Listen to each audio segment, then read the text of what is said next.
What's going on, everybody? I've had my Nissan Leaf for about 3 weeks now, and I thought I would just take you guys out for a little drive in kind of some normal traffic conditions, and that way you could get a feel for what driving the Leaf is like.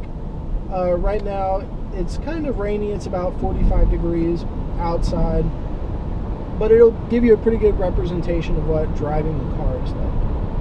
So when people ride in it, the comments that I've heard mainly are, one, how quiet it is. You can probably tell in the video right now. The only noise you're going to hear is the road noise. The car really has no other noise. I will say, right now, I'm driving in B mode for regenerative braking, as well as I have eco mode set on.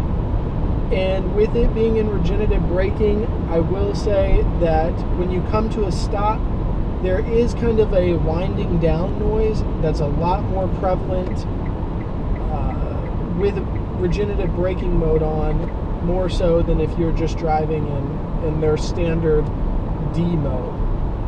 But the noise still is not loud or obtrusive in any way at all. It's just a little more prevalent, especially since there's no motor noise or engine noise.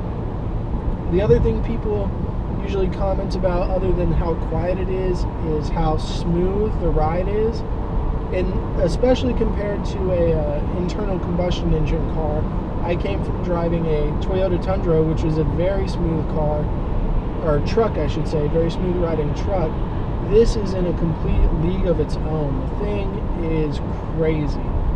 And switching back, I had to take it back into the shop for them to pop a ding out when I purchased the vehicle, but they gave me a Nissan Altima as a loaner car, and even just comparing the Leaf to the Altima, the Leaf is ridiculously smooth. It is quite impressive.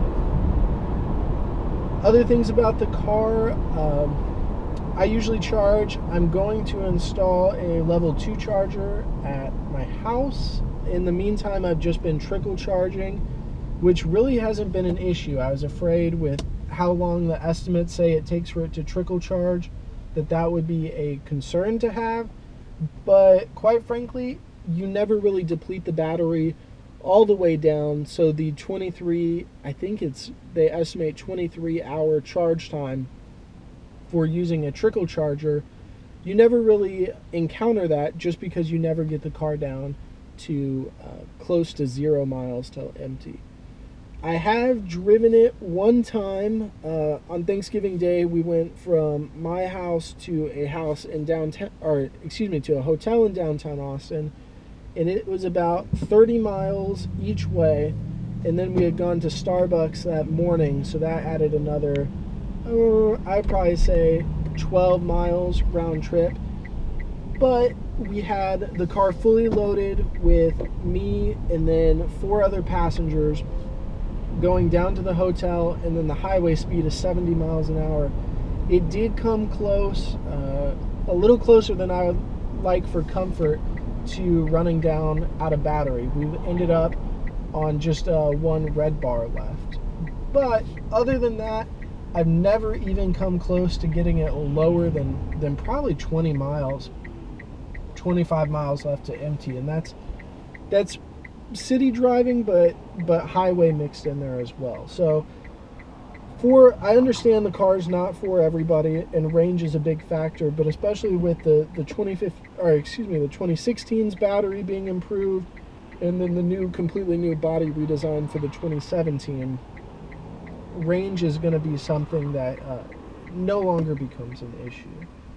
When you have this is the SL model, and then I know some of the standard models that I looked at before purchasing this one also had it with the level 3 charger in there as well. And that getting you the full 80% of the battery within 30 minutes.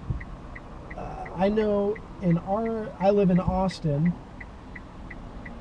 and in Austin there is all the Walmarts have kind of taken it upon themselves and put level 3 chargers in at all their locations. So, you think Austin has probably 10 or 15 Walmarts at it, and I would say half those have the level 3 chargers in them. So level 3 charging really isn't an issue as far as finding the locations, and overall there are quite a few accessible places to charge. So running out of juice has not been a big issue. Charging has not been a big issue. Overall, really no complaints on the car at all. I've got 3 little nitpicky things that I made a separate video on, but other than those 3 teeny items, one is like there's no radio knob to turn the volume softer or louder. If you need to go large amounts, it's all the push buttons. Another is there's no driver side handle to help you get in and out of the car. But for the most part, no issues at all with the car. It's been great. So that's all I got. I might make another video headed on the way back home after this stop, but that gives you kind of a general idea of my impressions and a general first ride in the Nissan Leaf. So I will see you guys next video.